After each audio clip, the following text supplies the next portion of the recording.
Okay, what we can see in this diagram here is an electron micrograph of xylem tissue. And xylem tissue is characterized by being hollow, and the outside walls, which are actually made of a substance called lignin, are impermeable to water. The essential idea that is screened up here is this idea that structure is always related to function in biology.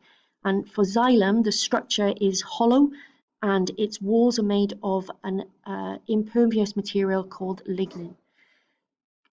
The function of the xylem is to transport water and to transport anything which is dissolved within that water. We look at the syllabus statements, we see a number of things here, and much of this is connected to what we've already talked about in Unit 2 about the structure and the biochemistry of water. The diagrams here show a pond skater and the surface tension of water, and the bottom left-hand diagram there shows you that the individual water molecules are bipolar. That means that they've got a slightly electropositive hydrogen and a slightly electronegative oxygen, and individual water molecules can be therefore bonded via hydrogen bonds. So we've got this idea of cohesion and adhesion. And cohesion, as you can see on this slide here, is the property which is a result of this biochemical property of water and its ability to form hydrogen bonds. Now, individual hydrogen bonds, remember, are weak, but the sheer number of hydrogen bonds in a body of water makes that very, very, very stable. So water molecules are strongly cohesive, that is, they stick together and stick to one another, hence the surface tension. What we can see here is a related idea about adhesion, but adhesion is the idea that water is going to be attracted to another molecule, not itself. So water molecules show cohesion, bonding together, and adhesion, bonding to something else. And capillary action is the idea that water is going to move up a hollow column because of a combination of both adhesion and cohesion. So the adhesion in this case is the bonding between the lignin in the outside of the xylem wall and the water molecule itself. Transpiration specifically talks about the loss of water from the leaves of the stems of plants. Now that's different but obviously related to the transpiration stream. So the transpiration stream talks about the whole movement of water through the root hair cell, up through the xylem, out to the leaf tissue, through the stomata, whereas transpiration is specifically talking about the loss of the water from leaves. And what we need to think about here are two things. We've got evaporation, first of all, and evaporation means a change of state. So you've got liquid water, which is found inside the cells of the leaf, and that will evaporate to become a gaseous form. And that gaseous form then is able to diffuse through the stomata. So we've got evaporation first, and then we've got diffusion through the stomata. Now that diffusion through the stomata will take place more if the stomata are open. It takes place with a higher degree of water loss if there are more stomata. So we need to think about the structure of the stomata opening and closing and the number of stomata which are found within the leaf structure. So what we can see here at the very top are vascular bundles, and the vascular bundle contains xylem tissue, and the xylem tissue is shown here, and we can see that the water is moving upwards. Now it's moving upwards as a transpiration flow, and it's moving upwards because what you've got at the stomata end is loss of water, which causes a negative pressure. Now that negative pressure has got knock-on effects because the cohesive pull of water and the adhesion between the water molecules and the xylem causes the water molecules to move upwards.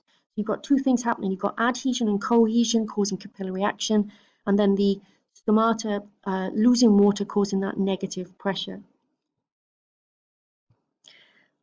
And this particular slide here is just summarizing everything that I've talked about so far.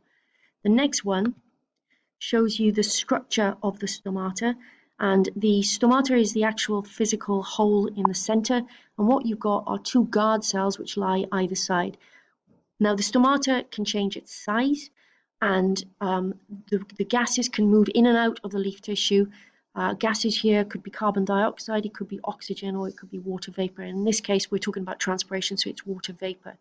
Now generally the stomata will be open during daylight hours, And the reason for that is to maximize the chances of getting carbon dioxide into the leaf and for the leaf to do the maximum amount of photosynthesis. You don't want carbon dioxide to be a limiting factor. However, if the stomata is wide open in the daytime, what also happens is that the leaf tissue is receiving heat from light, and that heat causes the evaporation of water, and potentially water is being lost. So as carbon dioxide is being taken in, generally water is being lost. Here, what we can see are the hollow structures of the xylem vessels, and in particular, what I want to draw your attention to are the fact that there are pits. And these pits allow the movement of water not just to be upwards, but they can move between different xylem tubes.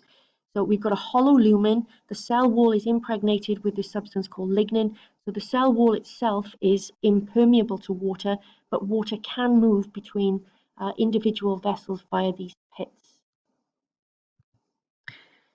Plant tissue of a dicotyledonous stem. You don't need to know about monocotyledons. Dicotyledons are characterized by having a vein structure like branches of a tree in its leaf, and the cotyledon is the embryonic seed. So when this is a seed, it's got two cotyledons. Now, the dicot stem, you do need to be able to recognize the electron micrograph, and you need to be able to represent this as a diagram. I would practice drawing it and labeling it. Common error is to put xylem on the outside, and if you look at that vascular bundle, we can see the outside pink part is actually phloem tissue, and the phloem tissue is transporting sucrose. The inner orange color is actually representing the xylem tissue. What you've got in between is a ring of cambium, and cambium is meristematic tissue. That is, it's tissue that can undergo mitosis and it can grow. So when the cambium divides, it actually makes the circumference and the girth of the tree slightly wider. And the rings that you see in trees are caused by these rings of cambium. So do make sure that you can draw and label that diagram. What you've got here is, again, exactly the same thing, but this is an actual tissue that we can see. And if you look at the sections in blue, that's the inner pith of the stem, what we can see on the outside of these vascular bundles. And the very small tissues here are your phloem. Here we've got the cambium, and these are the structures which are the xylem. And you can see that the xylem in transverse section is much bigger, okay, and you can see this dark staining as a consequence of the lignin. Again, it's a similar sort of idea. This is actually taken from corn, which is a monocotyledon. So if we go back to this one, in dicots, which are the ones you need to know, this is the outside circumference, and you get these vascular bundles, which are all distributed around the outside in a ring, as you can see here. Okay, and again, here you've got the vascular bundles going around. By comparison, in this, which is a monocot, the vascular bundles are distributed all the way through the center. They're not necessarily formed in a ring, but it's the dicot that you need to appreciate. Then this syllabus statement talks about xerophytes, and you do need, again, to think about this idea of structure and function and understand that a xerophyte is a plant that is able to withstand very, very dry conditions. Connect this idea to everything that we've done in terms of natural selection and variation, etc., etc. But what we can see here on the screen is three different adaptations. We've got the life cycle adaptation. So generally, these plants are going to bloom, and they're going to do their reproduction only in the wet season. And they've got seeds which can lay dormant for many, many years. The physical adaptations are the ones that I think that they'll ask you about if this comes up in the exam. And what we've got is a reduced number of stomata. If you have a reduced number of stomata, you have a reduced transpiration loss of water from the surface. You'll also see here that cacti is characterized as a xerophyte, that you don't have leaves, you have spines, or the stem itself becomes green and can do photosynthesis. Also, their roots tend to be deeper and go further into the soil because the water is scarce and it flows deeper. The waxy cuticle on the surface also prevents the evaporative loss of water from the surface. It's not necessary if you know the details about CAM photosynthesis, but it's an unusual form of photosynthesis where the carbon dioxide moves into the plant during the nighttime, and it's converted into a compound, which is a carbon-4 compound.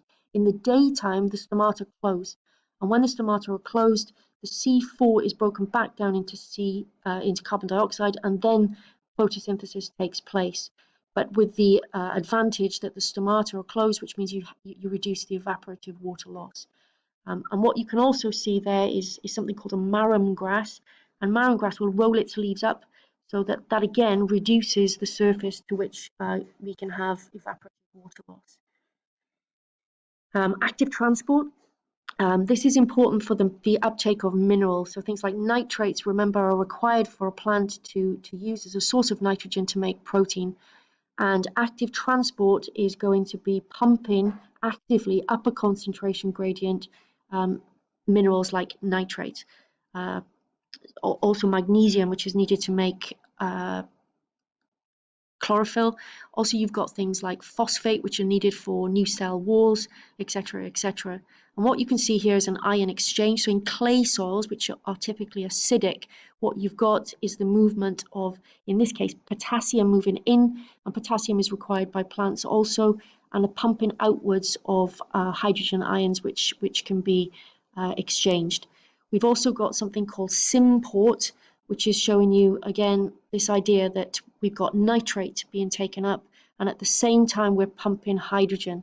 And the pumping of hydrogen is a little bit like chemiosmosis, gives us that power to move up a concentration gradient. So as this says, you don't need to know all of this in detail, but you do need to connect your thinking to what we know about active transport as being an active process, requires ATP. So any plant root is going to be requiring a good degree of oxygen so that it can do aerobic respiration and produce the ATP that's necessary for this process.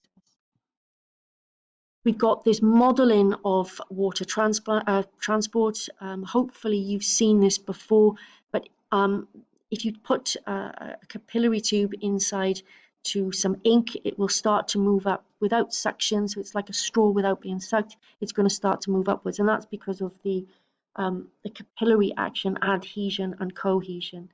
And this idea of modeling is what's represented here. Then you've got the potometer, and the potometer we can have a look at when we go back to school, but this is a piece of equipment that allows you to measure the rate of transpiration. Remember, if we're talking about rate, it's per unit time, and because we're talking about transpiration, we're interested in water loss from the surface of the leaf through the stomata. However, this piece of equipment will measure this in an indirect way because what it's really measuring is water uptake.